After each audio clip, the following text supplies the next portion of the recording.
Bonjour à toutes celles et ceux qui nous rejoignent pour ce récap de Reinvent. On a parlé d'architecture, de développeurs, de data science. On va parler un peu de data maintenant avec Arnaud. Juste pour répondre à une question, parce qu'il y a des gens qui nous demandent où est-ce qu'on peut avoir plus d'informations. Il y a deux possibilités. Vous allez voir les sessions. J'ai mis le lien YouTube dans le chat. Vous avez toutes les sessions de Reinvent. Il y a autre chose qu'on n'a pas parlé depuis le début.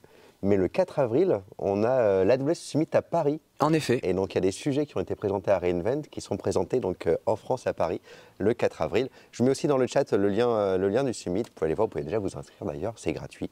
C'est gratuit, n'hésitez surtout pas à vous inscrire puisqu'il y aura de formidables sessions sur tout tas de sujets, architecture, sécurité, data. Pour le coup, et même un game day auquel vous pourrez participer, orienté sport avec de la data. Donc on n'aura pas 2000 sessions, mais on aura une centaine. Et Tout à fait. ce sera l'occasion de rencontrer des solution architectes comme Arnaud et puis d'échanger autour du sujet de AWS. Voilà. Bon, avec toi, on va parler. Donc, tu as changé de couleur de cheveux depuis Reinvent. Le rose est parti. Le rose est parti. Arnaud, on sait qu'il était à Reinvent. Mais ça me fait plaisir de faire ce récap avec toi. Et pour la petite anecdote, le petit fun fact, j'ai des personnes qui m'ont contacté via LinkedIn ou d'autres plateformes pour me dire j'ai découvert Machine Gun Kelly suite au récap que nous avons fait ensemble à Reinvent. Oui, on a fait des récaps effectivement tous les matins. On se levait à 6 h du mat pour faire des récaps. C'était top. Enregistré, c'était top. Et cette fois-ci, on est en live, donc on peut avoir des questions des gens qui sont avec nous. Ah bah top. Et puis on va parler des annonces parce que là, on arrive après Reinvent, donc on a les annonces. Exactement. Ok, donc tu nous parlais de data et d'analytics. Data et analytics, en effet, c'est un sujet qui me tient à cœur. Et pour le coup, quand on parle de data analytics, eh bien, il faut prendre un peu de recul puisqu'il faut voir au sens large.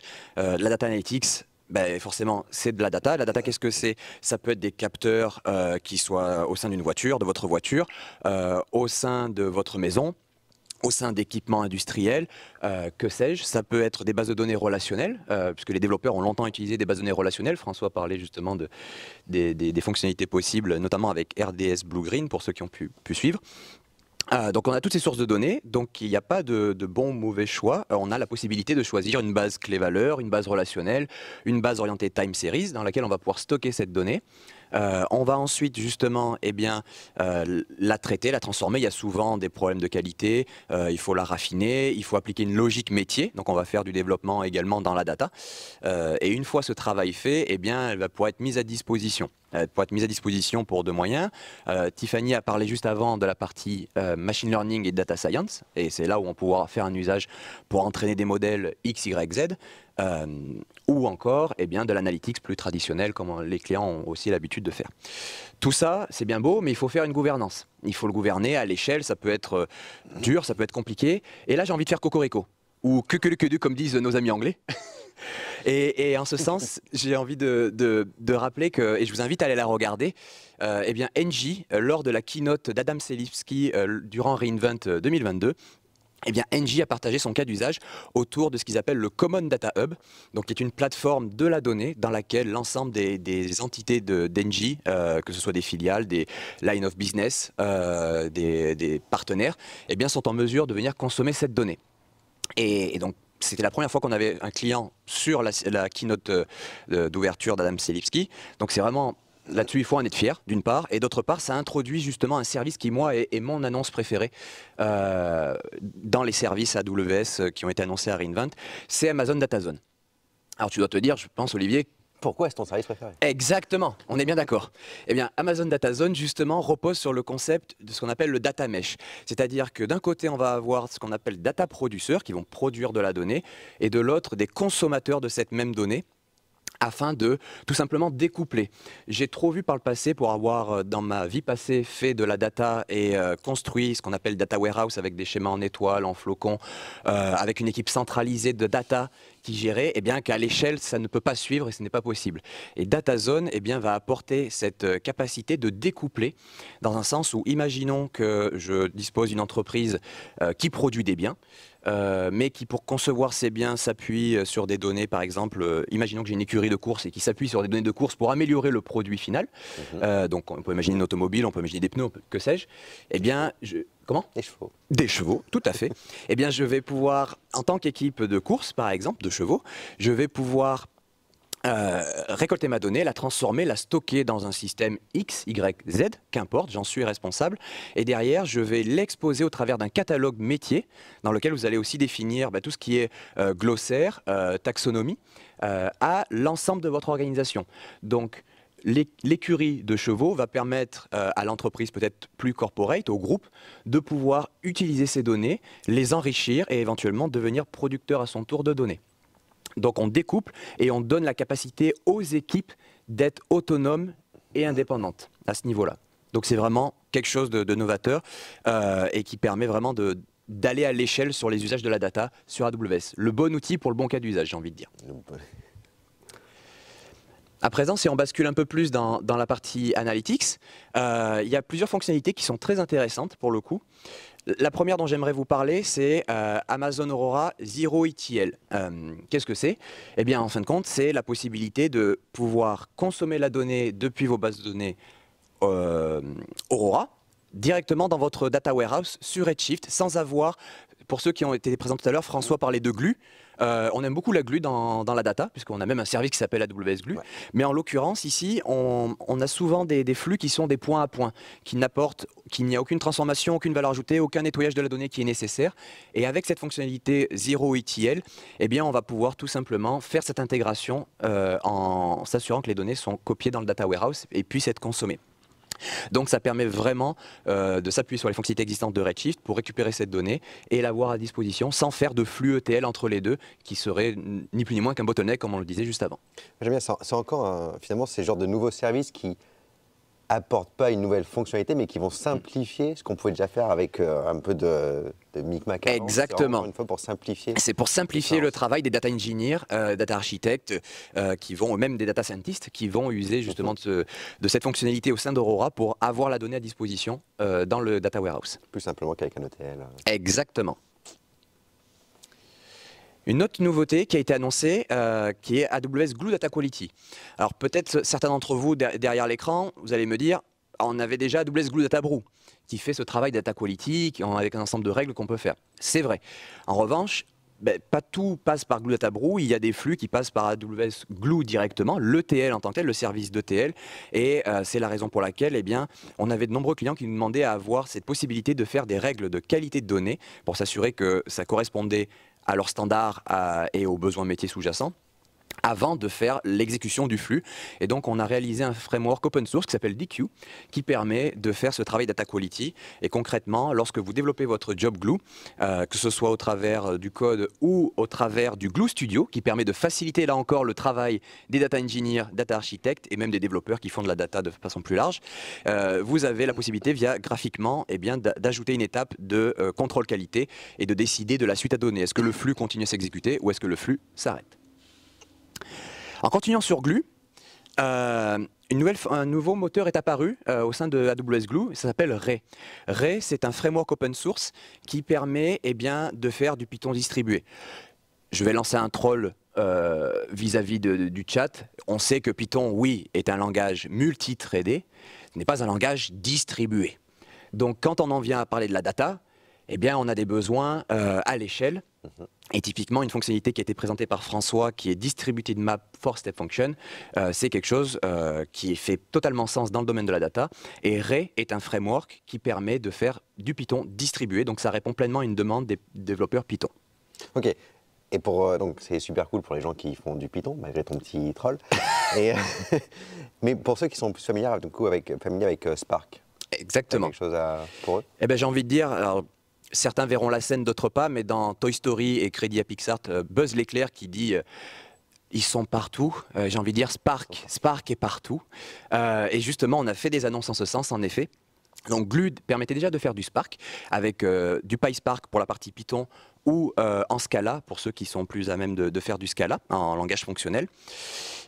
Au-delà de ça, on a eu l'annonce d'Amazon Athena avec Apache Spark. Donc Amazon Athena, qui est notre moteur de requête SQL en mémoire jusqu'à présent, propose aussi tout simplement de faire la même chose, donc d'écrire des requêtes SQL, mais non plus exécutées par un moteur SQL sous-jacent, mais exécutées par Apache Spark. Ça sera du Apache Spark SQL qui est disponible et qui est managé pour vous et qui vous permet vraiment de réaliser et de faire ces requêtes distribuées sur un cluster. Et je suis un peu comme Saint Thomas, je ne crois que ce que je vois. Donc j'ai une démo sur laquelle... Alors mes collègues ont été un peu plus poussés en faisant une démo vidéo. Moi c'est une démo GIF qui montre justement que eh bien, on peut créer tout simplement ce qu'on appelle un workgroup, donc un espace de travail dans lequel on va dire, eh bien, je ne choisis pas le moteur SQL, mais je choisis le moteur Spark pour faire ces requêtes et construire tout simplement, interagir avec les données qui sont stockées sur mon data lake. Et comme on peut le voir au travers de cette animation, eh bien, on choisit Spark, on crée le rôle, on donne les permissions qui vont bien, et ensuite on peut disposer d'un notebook. Tiffany parlait juste avant des notebooks qui ont été améliorés d'un point de vue expérience utilisateur. Vous pouvez utiliser tout à fait le notebook sur SageMaker, mais vous avez aussi un notebook intégré dans Athena qu'il est possible d'utiliser pour tester, expérimenter sur vos données.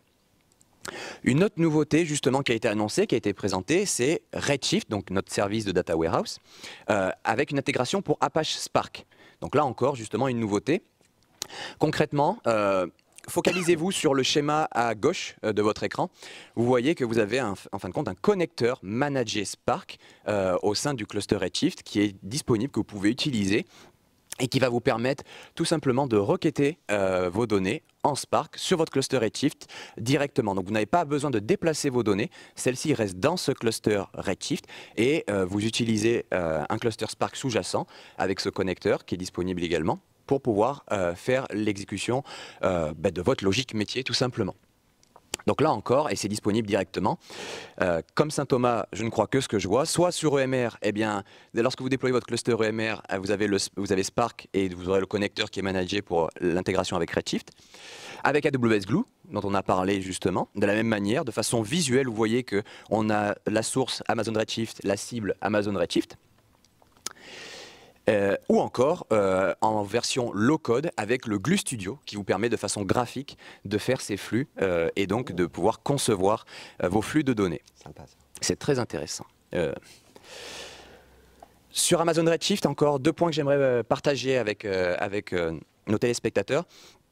Le premier, c'est sur l'ingestion, donc le fait de pouvoir ingérer en temps réel la donnée. Parce qu'on pourrait se dire, oui, un data warehouse, c'est pour du batch. Non, on peut faire aussi de la donnée en temps réel et on peut directement requêter soit depuis Kinesis Data Stream, qui est notre service de streaming, ou au travers de Kafka directement, donc notre service managé Amazon Kafka.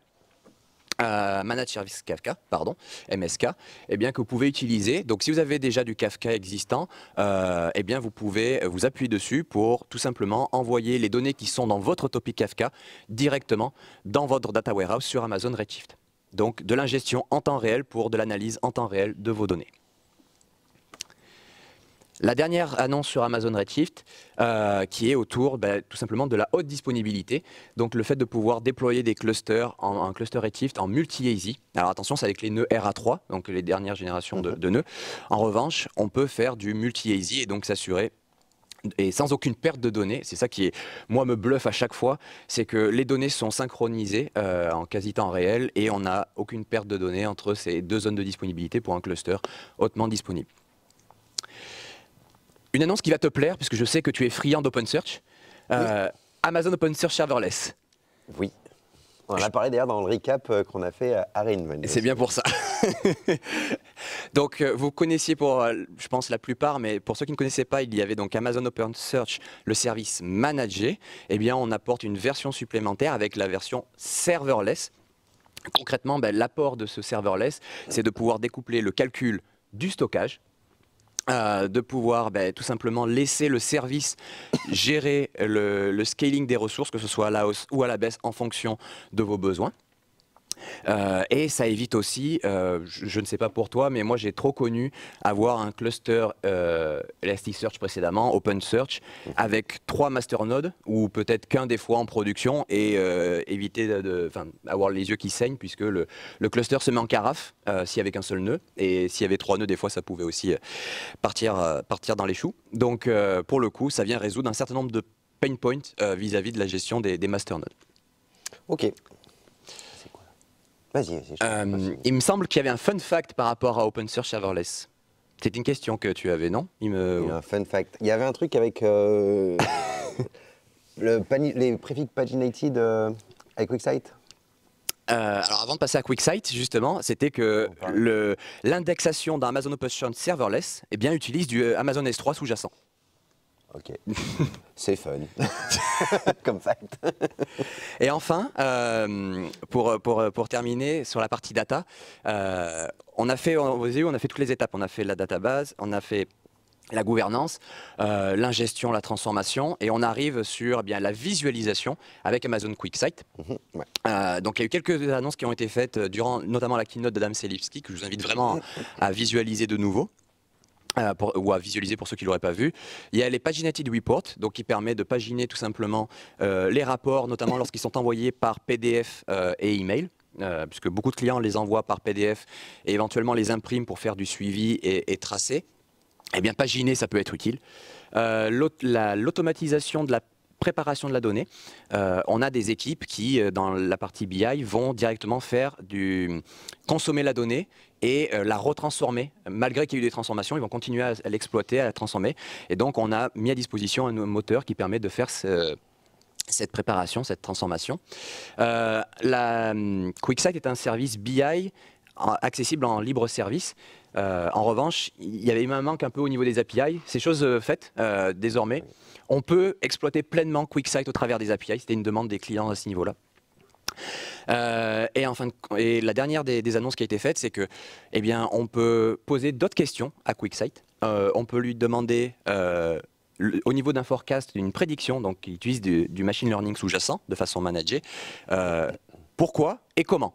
Donc on peut obtenir un peu plus de détails sur le forecast qui a été projeté par QuickSight, sur un suivi des ventes par exemple, en lui demandant pourquoi, qu'est-ce qui justifie ce forecast d'une part, et comment on peut ensuite l'appliquer. Ok, c'est effectivement ça dont on parlait tout à l'heure avec les préfixes. Je te laisse continuer. Exactement.